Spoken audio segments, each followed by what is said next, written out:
Vie Abondante TV est spécialisée dans la production de vidéos gospel et la prédication de l'évangile de Jésus-Christ de Nazareth.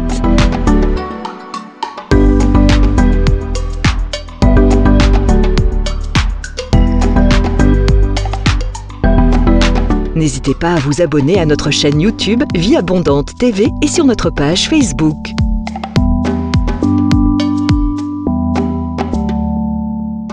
Retrouvez-nous en quelques clics sur notre site www.vieabondante.tv.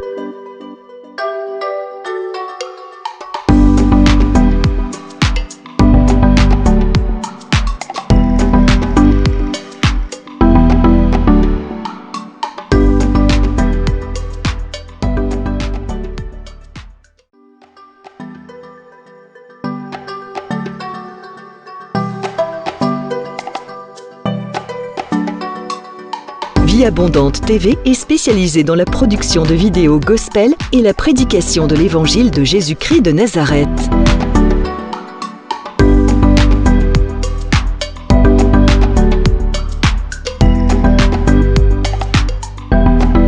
N'hésitez pas à vous abonner à notre chaîne YouTube Vie Abondante TV et sur notre page Facebook.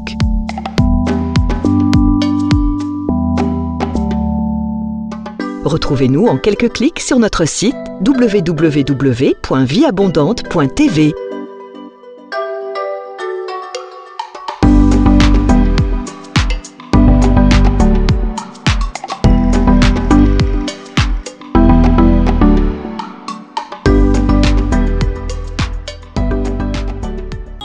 Autour de moi s'écoule, et même si au bout de mon parcours je ne vois plus du tout un petit secours, je proclame tu es Dieu, car je n'ai pas besoin de voir pourquoi. Je pose pas de questions du genre pourquoi. En toi je bâtirai tous mes espoirs. Je proclame tu es Dieu. Oh, même si les hommes n'arrivaient plus à chanter ta louange, les chants d'oiseaux s'élèveront vers toi. Oui, même si les hommes ne voulaient plus célébrer ta louange, les pierres s'élèveront pour t'acclamer. Oh, le temps peut s'arrêter, mais les étoiles tombées du ciel, tu es Dieu, ton règne n'a pas de fin. Oui, même si les hommes n'arrivaient plus à chanter ta louange, les chants d'oiseaux s'élèveront vers toi. Oui, même si les hommes ne voulaient plus célébrer ta louange, les pierres s'élèveront pour t'acclamer. Le temps peut s'arrêter, et les étoiles tombées du ciel, tu es Dieu, ton règne n'a pas de fin. Même si le ciel ne donnait plus de pluie, et même si dans mon cœur je ne croyais plus, l'arbre dans mon jardin donnera ses fruits qui feront voir que tu es Dieu. Et même si tes promesses duraient longtemps, comme l'oiseau rare au soir du printemps, je sais que tu ne dépendras jamais du temps. Je proclame tu es Dieu. Oh, même si les hommes n'arrivaient plus à chanter ta louange, le chant d'oiseaux s'élèveront vers toi.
Jéhovah Rapha, ton règne n'a pas de fin. Ton règne n'a pas de fin. Jéhovah Rapha, ton règne n'a pas de fin. Ton règne n'a pas de fin. Jéhovah Shalom, ton règne n'a pas de fin. Ton règne n'a pas de fin. Jéhovah Shalom, ton règne n'a pas de fin. Ton règne n'a pas de fin. Yahweh Ozali Nzambe, Ozana Sukate. Ozali Nzambe, Ozana Sukate. Ozali Nzambe, Ozana Sukate. Ozali Nzambe, Ozana Sukate. Yahweh Ozali Nzambe, Ozana Sukate. Ozali Nzambe, Ozana Sukate. Ozali Nzambe, Ozana Sukate. Ozali Nzambe, Ozana Sukate. Oh, kumama Yahweh, kumama Yahweh, kumama Yahweh, kumama Yahweh. Oh, kumama toyembeli yo kumama Yahweh, kumama toyembeli yo kumama Yahweh. Oh, kumama tosanjoli yo kumama Yahweh. Oh, kumama tosanjoli yo kumama Yahweh. Oh, kumama tonetoli yo kumama Yahweh. Oh, kumama tonetoli yo kumama Yahweh. Oh, kumama Yahweh, kumama Yahweh. Oh, kumama Yahweh, kumama Yahweh. Oh, kumama libanga na talo kumama Yahweh. Oh, kumama libanga na talo kumama Yahweh. Oh, kumama yokosi na Yuda kumama Yahweh. Oh, kumama yokosi na Yuda kumama Yahweh. Oh, kumama Yahweh, kumama Yahweh. Oh, kumama Yahweh, kumama Yahweh. Lève ta voix Imaginez Merci Seigneur. combien ça me coûterait. À la croix, il a pris ma place. Jésus s'est donné. Je ne peux imaginer combien ça me coûterait. À la croix, il a pris ma place. Jésus s'est donné. Car il a pris ma place. Oh, il m'a pris la place. Il a pris ma place, Yahweh. Il a pris ma place. Il a pris ta maladie. Oh, il a pris ta place. Il a pris ta dépression. Il a pris ta place. Il est fidèle. Il est fidèle. Fidèle. Chante encore. Il est fidèle. Oh, fidèle. Jésus est. Jésus est fidèle. Oh, Jésus est. Jésus est. Il est fidèle. Oh, Jésus est. Jésus est fidèle. Il est fidèle.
tel que tu es. Emmène-moi aux choses simples qui me montrent ta grandeur. Les cieux et la terre suffisent pour décrire toute ta grandeur. Ouvre mes yeux que je voie ton armée qui m'entoure, que je cesse de croire à la taille des illusions, que j'affronte la nuit, le jour. Dis-lui, tu es plus grand que tout ce qu'on dit de toi. Vraiment grand que tout ce que l'on dit ici-bas. Tu es plus grand que les mots du dictionnaire. Vraiment grand que tout ce que tu fais, ta taille, mon aîné. Yosa, mon aîné, mon aîné.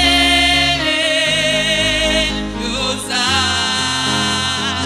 encore mon aîné. Yosa, mon aîné, mon aîné. Yosa, oh tu es plus grand, tu es plus grand que tout ce qu'on dit de toi. Vraiment grand que tout ce que l'on dit ici-bas. Tu es plus grand que les mots du dictionnaire. Vraiment grand, alléluia, que tout ce que tu fais, ta, mon aîné. Yosa, mon aîné, mon aîné. Dis-lui encore, Yosa, mon aîné, mon aîné. Oh, Yosa, mon aîné, mon aîné. Est-ce que tu peux lui dire encore, tu es plus grand, Seigneur? Tu es plus grand que tout ce qu'on dit de toi. Vraiment grand que tout ce que l'on dit. Tu es plus grand, Yahweh, plus grand, alléluia, que les mots du dictionnaire. Vraiment grand que tout ce que tu fais, ta, mon aîné, mon aîné. Yosa, mon aîné, mon aîné. Dis-lui encore, mon aîné, mon aîné.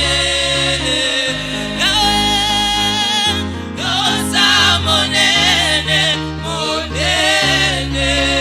Mon aîné, oh mon aîné, mon aîné. Yosa, mon aîné, mon aîné. Il est élevé, il est élevé.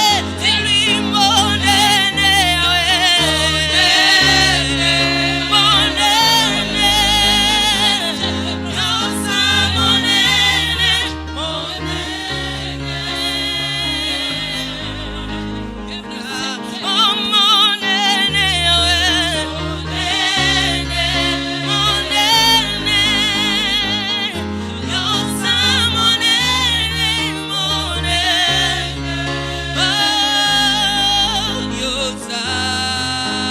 Seigneur Jésus, je t'aime. Seigneur Jésus, je t'aime. Je me donne tout à toi.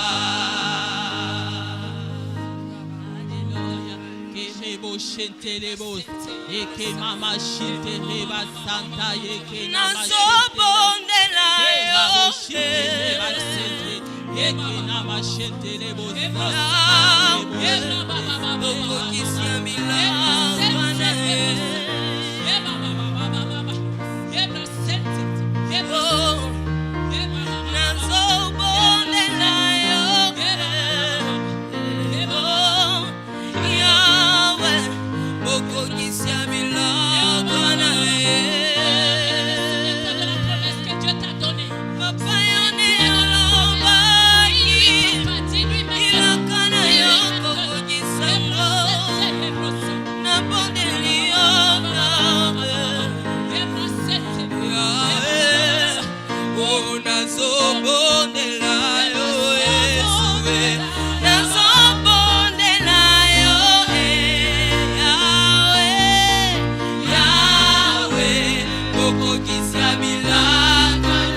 Attire-moi dans ta présence.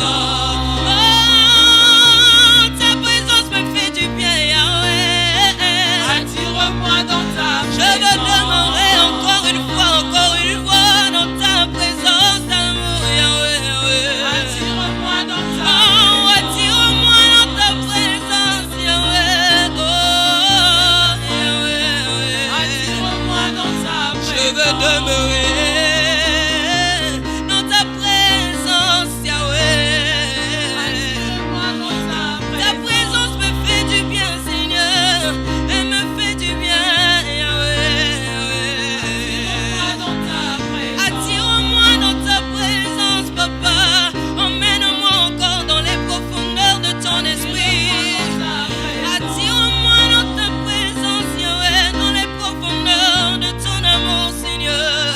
Attire-moi dans ta présence. Et le Seigneur, nous allons ouvrir notre Bible dans les livres d'Ésaïe, chapitre 1. La puissance de la sanctification. Ésaïe, chapitre 1.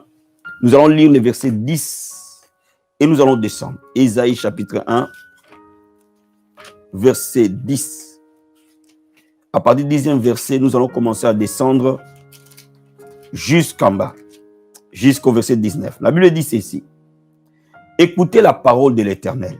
Chef de Sodome, prête l'oreille à la loi de notre Dieu, peuple de Gomorrhe. Qu'ai-je à faire de la multitude de vos sacrifices, dit l'Éternel? Je suis rassasié des holocaustes des béliers et de la graisse de vous. Je ne prends point plaisir au sang des taureaux, des brebis et des boucs.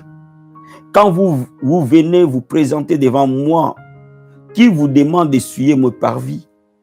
Cessez d'apporter de vaines offrandes. J'en ai horreur, j'ai en horreur l'encens, les nouvelles lignes, les sabbats et les assemblées. Je ne puis voir les crimes s'associer aux solennités. Mon âme est vos nouvelles lignes et vos fêtes.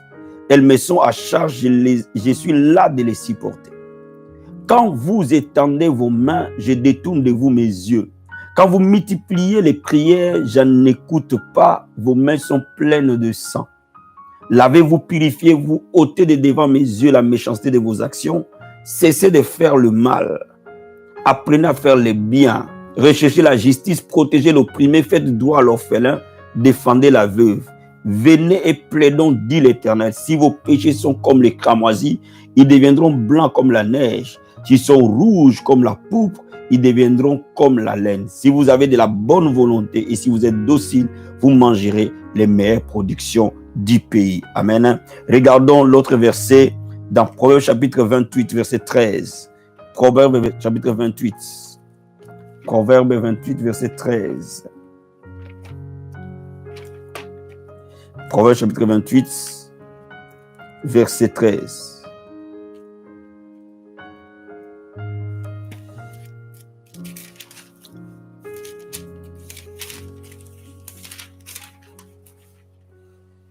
J'ai lu la parole de Dieu.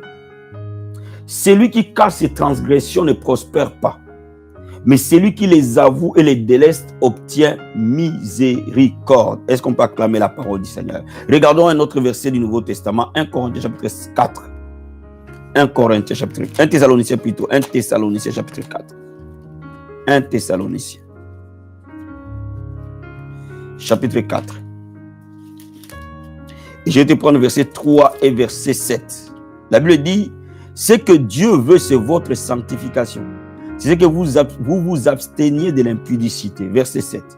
Car Dieu ne nous a pas appelés à l'impureté, mais à la sanctification. Bien-aimés, la puissance de la sanctification. Quand vous lisez la Bible attentivement, vous allez trouver un principe. La Bible dit, vous serez saints comme moi je suis saint. Donc, il y a un principe de sainteté qui parcourt toute la Bible. Parce que la Bible nous dit que dans l'Ancien Testament, le souverain sacrificateur avait sur son visage écrit « Sainteté à l'Éternel ». La Bible nous dit que Dieu que nous servons est 3 fois saint. Mais la manière que Dieu est saint, la manière aussi il définit les principes de sainteté pour son peuple, pour ce à quoi son nom est invoqué. Bien aimé, quand vous regardez les livres d'Ésaïe que nous avons lus, nous voyons 2 choses. La première des choses, c'est que Dieu dit à Israël, même si vous donnez vos offrandes, même si vous faites des sacrifices, mais si dans ces offrandes et ces sacrifices, il n'y a pas une vie de sainteté, cette désobéissance empêche que vos offrandes et vos sacrifices soient agréés. C'est un peu le résumé de la première partie de ce passage. La deuxième partie, c'est que le Seigneur dit par le prophète Ésaïe, la désobéissance bloque l'exaucement. Cela veut dire quoi? Cela veut dire que même si vous priez, il ne suffit pas que de prier, mais si vous ne marchez pas dans la sainteté, votre vie de prière n'aura pas de résultat. Donc laisse-moi te dire quelque chose cet après-midi, frères et sœurs, que lorsque nous ne recherchons pas la sanctification, il y a deux effets négatifs qui se manifestent dans notre vie. Le premier effet négatif, ça détruit notre relation avec Dieu. Cela veut dire que les péchés viennent détruire notre relation avec Dieu. Et quand notre relation est détruite avec Dieu, il y a des conséquences. Et la plus grande conséquence, c'est que nos prières deviennent des paroles vaines, des paroles sans puissance, des paroles sans impact, des paroles sans réel changement. Donc nous pouvons parler longtemps avec Dieu, passer des heures et des heures, mais en réalité, parce que notre relation avec notre Père n'est pas au bon fixe, ça bloque l'exaucement. Première des choses. Deuxième des choses, ça empêche que les actions positives que nous posons pour Dieu et pour son œuvre soient agréées. Donc laisse-moi te dire, quand nous ne marchons pas dans la sanctification, notre vie chrétienne est totalement affectée. Et voilà pourquoi il faut comprendre que aujourd'hui nous sommes dans les temps de la fin. Le message de la sanctification doit retrouver sa place dans l'Église. Pourquoi l'Église de Christ est devenue faible? Parce que le message de la sanctification n'est plus audible, n'est plus très bien prêché. La sanctification n'a rien à voir avec la condamnation. La sanctification n'a rien à voir avec le manque de grâce. C'est un style de vie de saint. Est-ce que quelqu'un me comprend cet après-midi? Voilà pourquoi la Bible nous dit dans Proverbe que celui qui cache ses péchés ne prospère pas. Donc cela veut dire quoi? Cela veut dire que le manque de sainteté, le manque de la vie de sanctification a pour effet bloque notre bénédiction, bloque ce que Dieu a prévu pour nous, bloque la pluie dans notre vie, bloque la rosée dans notre chemin. Pourquoi? Parce que notre relation avec le Papa que nous servons est complètement en difficulté.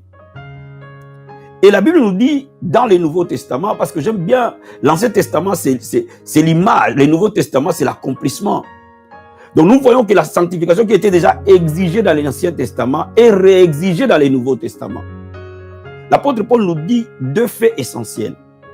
Que la sanctification est la volonté de Dieu pour nous. Ce que Dieu pour nous veut, c'est que nous soyons sanctifiés. Quand nous sommes sanctifiés, nous sommes dans la volonté parfaite de Dieu. Donc on ne peut pas être dans la volonté parfaite de Dieu sans marcher dans la sainteté. Si quelqu'un veut marcher dans la sainteté, si quelqu'un veut faire la volonté de Dieu plutôt, il doit viser une vie qui plaît à Dieu. Quand notre vie plaît à Dieu, nous présentons à Dieu notre vie comme un sacrifice de bonne odeur. Voyez-vous, quand notre propre vie devient une vie de sainteté agréable à Dieu, ce n'est plus notre prière qui devient un sacrifice, mais notre propre vie est sur l'autel et agréable à l'Éternel. C'est la volonté de Dieu pour nous les chrétiens du Nouveau Testament. Mais aussi, la Bible dit qu'il nous a appelés à la sanctification. C'est aussi notre vocation et notre appel. Cela veut dire que la sanctification n'est pas seulement la volonté de Dieu, mais la sanctification est le ministère de tout chrétien. En d'autres termes, il n'y a rien que tu feras pour Dieu de manière efficace si la sanctification n'est pas la porte. Tu ne peux pas être un chantre puissant si tu ne vises pas la sanctification. Tu ne peux pas être un intercesseur puissant si tu ne vises pas la sanctification. Tu ne peux pas être un prédicateur puissant si tu ne vises pas la sanctification. Tu ne peux pas être une personne, quel que soit ce que tu vas faire dans les choses de Dieu, lorsque la sanctification n'est pas là, le résultat n'est pas là. Pourquoi? Parce que le premier appel que Dieu veut de nous, c'est que nous puissions nous sanctifier. Est-ce que je me fais comprendre?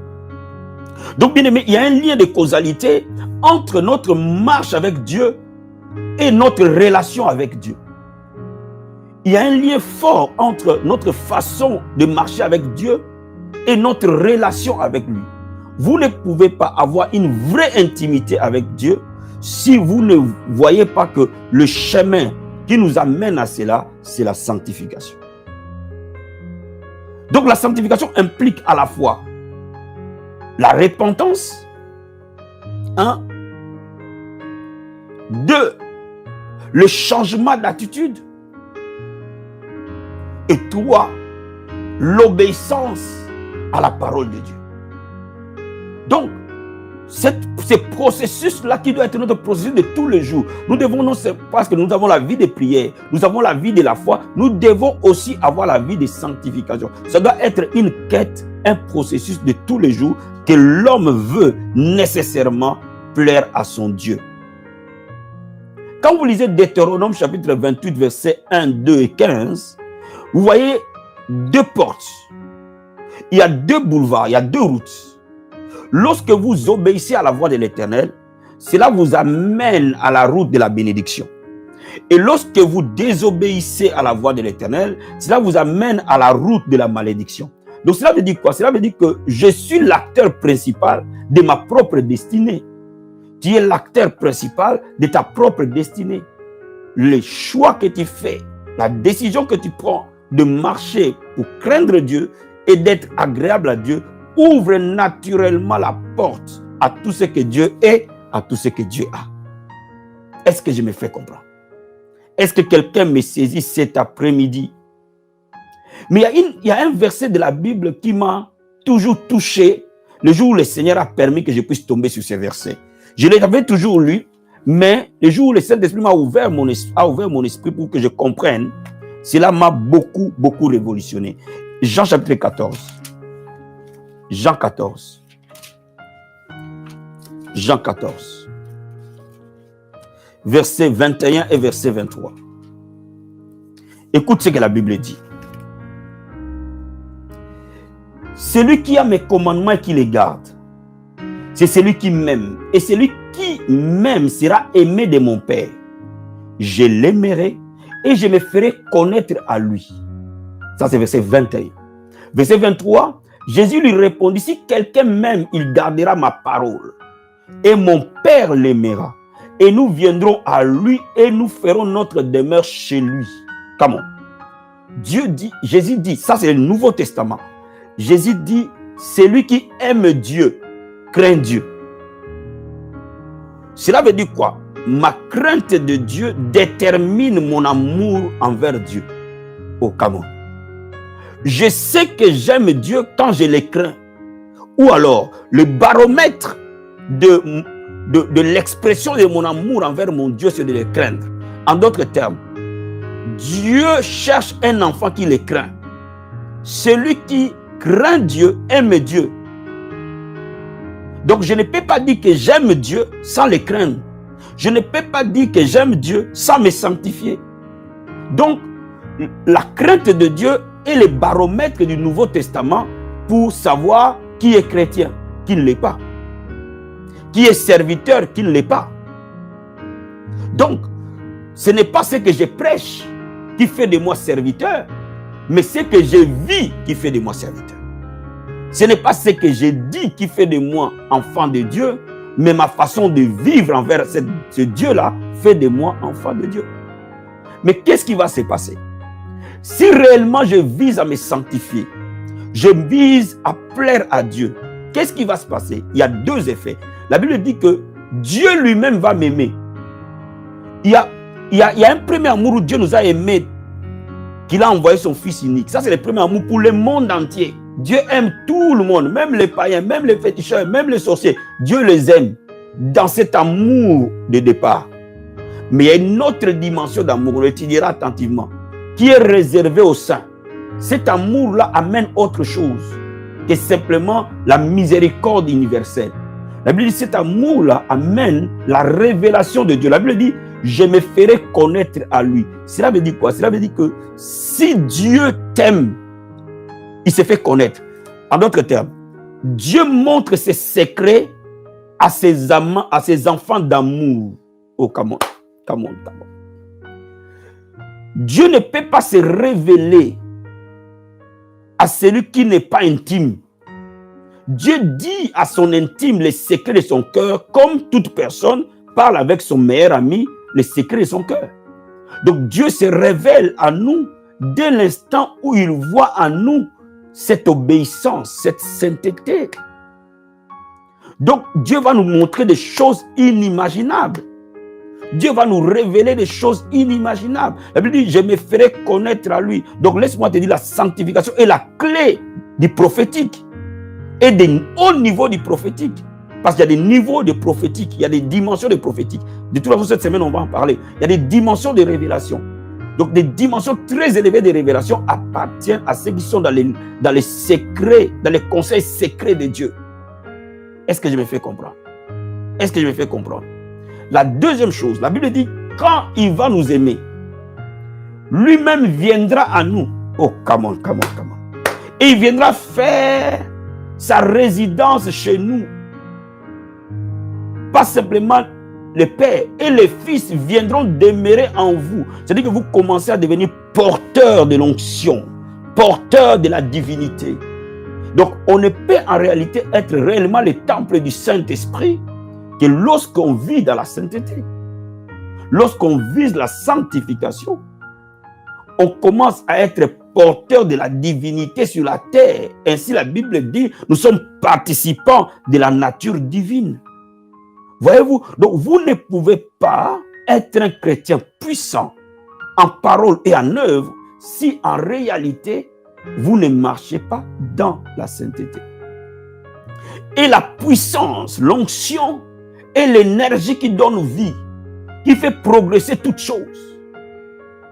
Quand l'onction de Dieu arrive en vous, vous commencez à vaincre les obstacles de la vie. Vous commencez à vaincre l'opposition.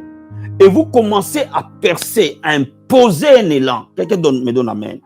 Laissez-moi vous expliquer quelque chose. Amen. Hein? Il y a une différence entre chanter et être une star. Tout le monde peut chanter, mais tout le monde ne peut pas être star. Pourquoi? Parce que derrière la même chanson, il n'y a pas la même vibration. Come on. Est-ce que quelqu'un comprend ce que j'explique? Je vais dire à quelqu'un cet après-midi. Tout le monde peut chanter.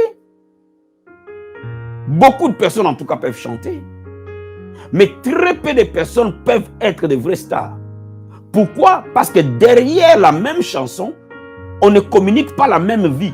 Donc, on ne touche pas les gens de la même manière. Ce qui touche les gens, ce n'est pas les paroles. Ce qui touche les gens, c'est la vie qui est derrière, l'énergie qui est derrière la voix qu'on véhicule.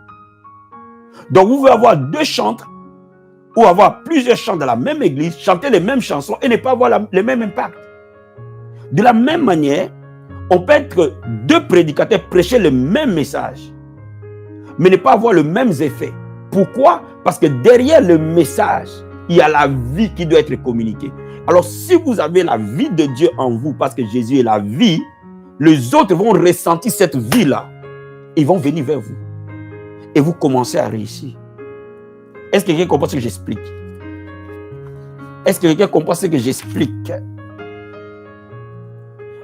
Est-ce que vous me saisissez? Donc, laisse-moi te dire, quand vous commencez à craindre Dieu, Dieu va commencer à se révéler en vous. Quand vous allez commencer à craindre Dieu, l'onction de Dieu deviendra naturelle et automatique. Tu n'as pas besoin de les chercher, cette onction est sur toi. Dès l'instant où tu commences à marcher dans la sainteté. Bien aimé dans le Seigneur, lorsque tu commences à marcher dans la sainteté, le Seigneur te protège. Ça, c'est le premier avantage. Il t'ouvre les trésors de sa révélation. Il commence à te révéler des choses que tu ne connaissais pas. Il commence à te révéler ses projets pour ta vie. Il commence à te révéler parfois les plans que le diable a planifiés contre toi. Les plans que tes ennemis planifient contre toi. Il commence à te prévenir des dangers. Il commence parfois à te prévenir de certaines choses de manière inattendue. Parce que tu es devenu son confident. Mais il commence à te donner de l'énergie, de l'autorité, de la capacité, de l'habileté. Ainsi, tu commences à monter en force, jour après jour. Et la bénédiction de Dieu commence à opérer en toi. Parce qu'il veut faire de toi une source de bénédiction. Tu deviens totalement différent. Mais la troisième chose, Dieu affecte son ange spécifiquement vers toi. Regardons Psaume chapitre 34. Regardons la Bible. Regardons la Bible. Psaume 34. Psaume 34. Aujourd'hui, je parle encore des principes. Avant que je parle sur les pratiques. Aujourd'hui, je parle en termes de principes. La Bible dit ceci. Psaume 34, verset 8. L'ange de l'Éternel campe autour de ceux qui les craignent. L'ange de l'Éternel ne campe pas autour de tout le monde. Ce n'est pas ce que la Bible dit. L'ange ne campe pas autour de tout le monde. Camper veut dire quoi? Camper veut dire demeurer, rester avec toi. Cela veut dire quoi? Cela veut dire qu'il y a des gens sur cette terre. Ils ne sont jamais, alors jamais seuls. À aucun moment, ils seront seuls. Parce que Dieu affecte à ces personnes-là un ange comme garde du corps. Plus que GIGN, frère. Donc, la Bible dit, l'ange de l'Éternel campe autour de ceux qui les craignent. Cela veut dire quoi? Pour que l'ange vienne camper autour de toi, il y a une condition, la sanctification. Si vous enlevez la sanctification, l'ange ne peut pas venir camper. Et la Bible dit, le rôle de cet ange-là, c'est de t'arracher du danger. Donc cela veut dire que tu as un garde du corps spécifique pour te protéger partout où tu iras. Que tu sois conscient de ça ou pas. Donc laisse-moi te dire, tout chrétien n'a pas un ange. Tout serviteur ne marche pas avec un ange. Tout homme de Dieu, quand il prêche, il n'y a pas nécessairement un ange qui l'accompagne. Pour que tu accèdes à cette dimension, tu dois accéder à la dimension de la sainteté. Donc, bien aimé, laisse-moi te dire, quand tu commences à choisir la voie de la sanctification, tu commences à devenir extrêmement puissant, extrêmement surnaturel. Voyez-vous, aujourd'hui, les chrétiens ont une notion vague de la sanctification. Voilà pourquoi ce que nous ne connaissons pas, nous ne voyons pas l'utilité. Et ce que tu ne vois pas l'utilité, tu ne fais pas d'effort pour.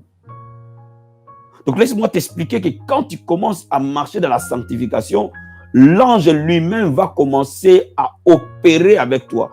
Et généralement, il va commencer à apparaître. Et bien aimé, à ce moment-là, l'activité qui l'appuie devient totalement différente. Donc quand nous avons un ange actif autour de nous, quand est-ce qu'un mari de Dieu va venir dans notre corps? Quand est-ce qu'une sirène des eaux va venir dans notre vie?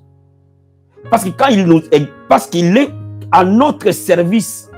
Il n'est pas affecté à un groupe déjà, il est affecté à toi. Bien-aimé, quand la Bible dit les anges sont au service des saints pour l'exercer un ministère, mais laisse-moi te dire, ils sont au service des saints.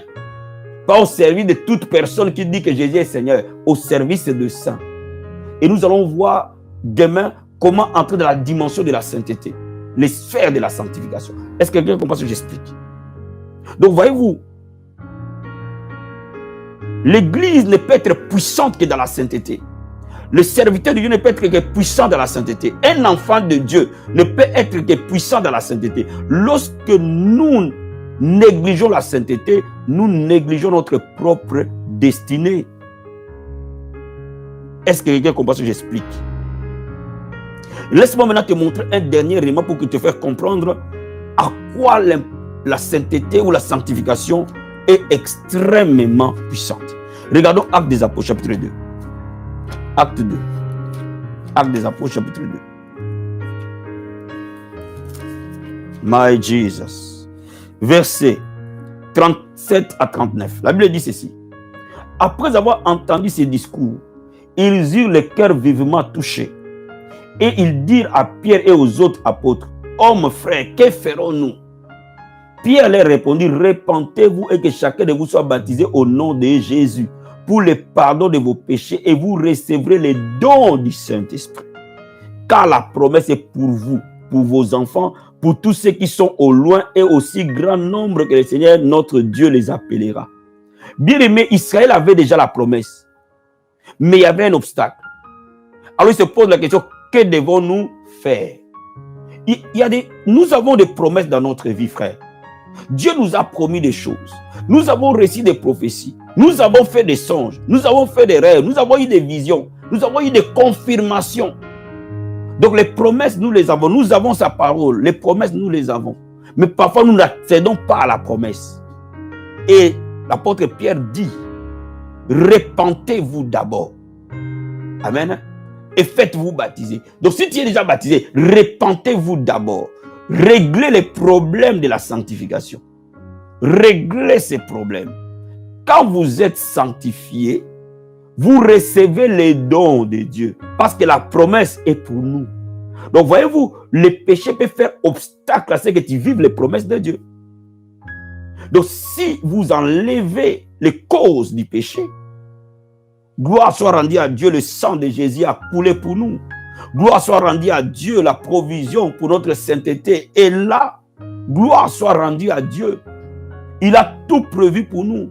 Mais c'est pour ça que la Bible dit, mon peuple périt faute de connaissance. Quand nous marchons dans la désobéissance, c'est parce que simplement nous sommes ignorants.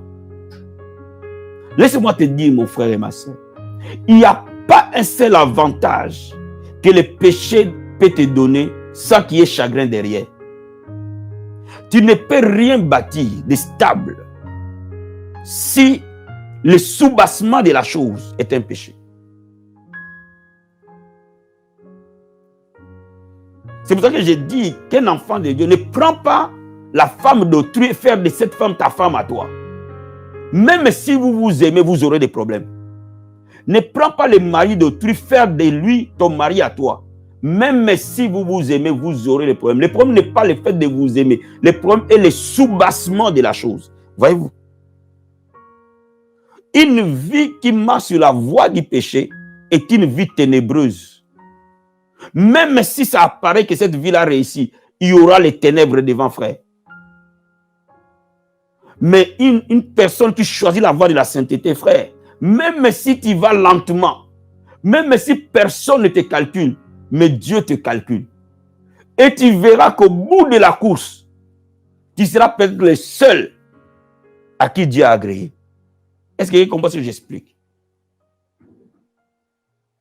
Je vais te dire parfois aux hommes de Dieu, aux femmes de Dieu,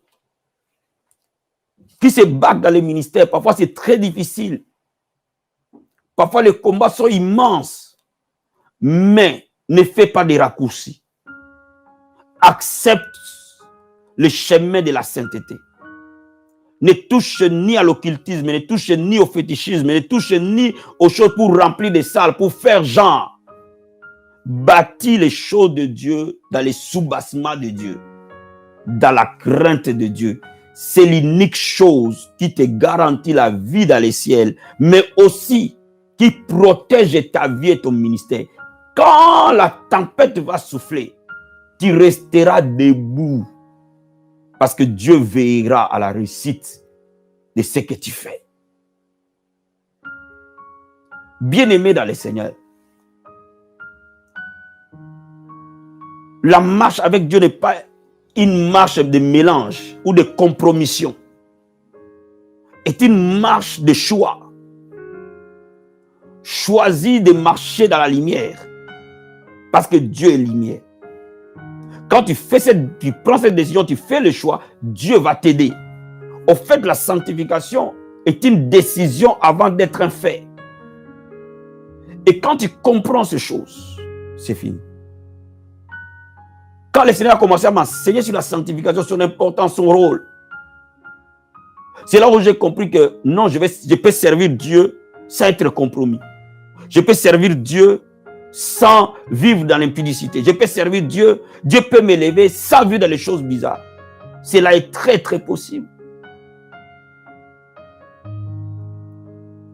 Parce que ce qui est dans les fonds de notre cœur, ce qui apparaît dans notre bouche et ce qui apparaît dans notre vie. tes convictions profondes doivent être là.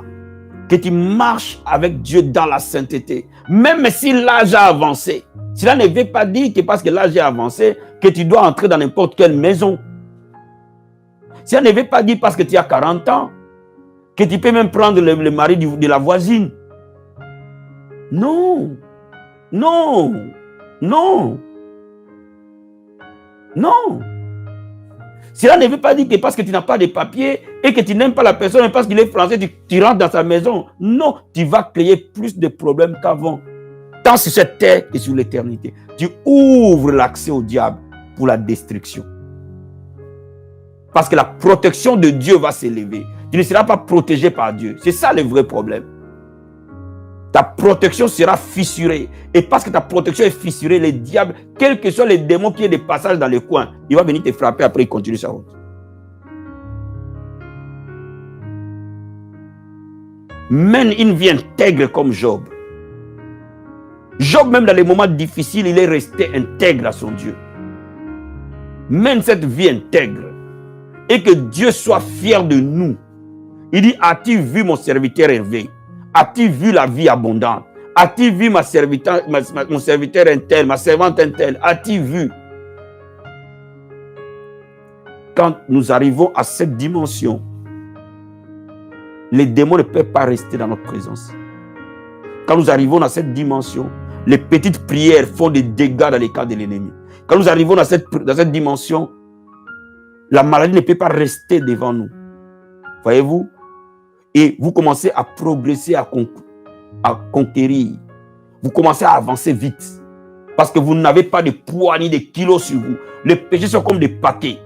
Tu ne peux pas courir vite avec un paquet de 200 kilos sur la tête. Même si tu es athlète. Donc chaque fois que nous menons une vie de péché, ce sont les paquets qui s'entassent, les kilos qui s'entassent. Donc celui qui a un paquet de 200 kilos sur la tête et celui qui a un paquet de 1 kilo, il ne court pas de la même manière. C'est tout à fait normal. Et c'est pour cela qu'aujourd'hui, quand nous regardons nos églises, nous voyons que le vrai problème de nos églises, ce n'est pas les prédications, ce n'est pas les prières, ce n'est pas les jeûnes. Nous faisons ces jeûnes-là, nous prions. Mais nous devons revenir à la sainteté. L'église doit revenir à la sainteté. Les hommes de Dieu doivent revenir à la sainteté. Les femmes de Dieu doivent revenir à la sainteté. L'église de Jésus doit revenir à la sanctification.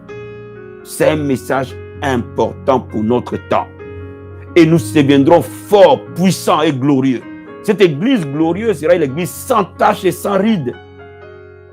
C'est cette église que Jésus viendra chercher. Donc laisse-moi te dire, frère, celui qui choisit la sanctification, même s'il meurt sans maison, il ira au ciel. Bien-aimé, la valeur d'une bénédiction n'est pas par rapport à la valeur du costume que je mets ou à la valeur de la voiture que je roule avec. Même si j'ai un vélo, si je crains Dieu, c'est bon pour moi. Chaussure ou pas chaussure, moi j'ai servi Dieu. Maison ou pas maison, j'ai servi Dieu. Parce que je n'évalue pas ma façon de servir Dieu en fonction de ce que les gens évaluent. Non. Non, non. Pendant que les gens t'applaudissent, qu'est-ce que Dieu dit de toi? C'est ça.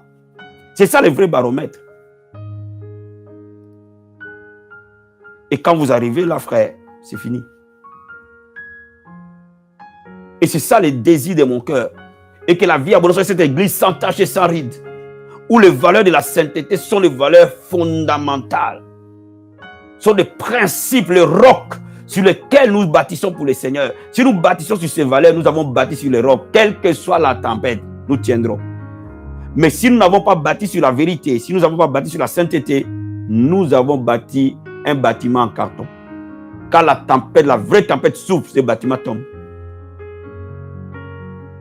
Voilà ce que je voulais te parler aujourd'hui. Cette semaine, nous allons aller dans les profondeurs de la marche de la sainteté. Bien-aimé, saisis cette opportunité.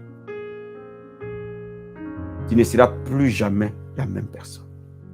Que le Seigneur te bénisse abondamment, abondamment, abondamment, abondamment. Si ce message t'a béni, n'oublie pas de liker, de nous laisser un petit commentaire. Mais aussi, si tu n'étais pas encore abonné à la Vie Abondante Télévision, abonne-toi et active la cloche. C'est ton temps. Nous allons voir les avantages de la sainteté. Nous allons voir plein de choses cette semaine sur la semaine de la sanctification. Et nous allons voir comment on se purifie, comment on se sanctifie. Et toutes ces différentes choses, tous ces secrets autour de la sanctification, le Seigneur va nous les révéler et nous reviendrons encore plus puissants. Je suis convaincu, pendant cette semaine, il y aura des gens qui seront guéris même sans qu'on prie sur la guérison. Je suis totalement convaincu. Il y a des gens qui seront visités même sans qu'on demande quelque chose de spécial pour eux. Parce que quand on marche dans la sainteté, les démons ne peuvent pas résister. Que le Dieu de gloire, le Seigneur Jésus, te bénisse. On se dit à 21h pour le héros du midi. Pour les responsables, pour le marathon de prière. 21h à 22h, nous sommes à la montagne dans notre 5e jour de marathon de prière. Pour tous les responsables des départements, vous avez notre formation à 19h à 20h en direct. Amen. Que le Seigneur vous bénisse abondamment et que Dieu te bénisse partout où tu es. Passe un très très bon après-midi. On se dit à ce soir 21h. Bye.